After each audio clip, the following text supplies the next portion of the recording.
နေပြီးတော့ဒီနှကန်းကြီးလေးပြဖို့ကြံသွားလို့ပါနှကန်းကြီးလေးပေါ့နှကန်းကြီးလေးအကြောင်းပြချင်လို့ပါနှကန်းကြီးလေး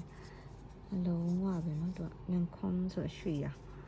ဒီကနေဖိချရပါတယ်ဖိချပြီးတော့ဒီလေးပေါ့နော်ဝါလုံးဝနော်လုံးဝမတ်ထိုက်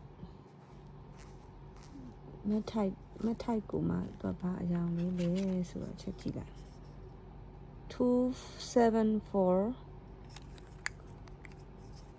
274 French tea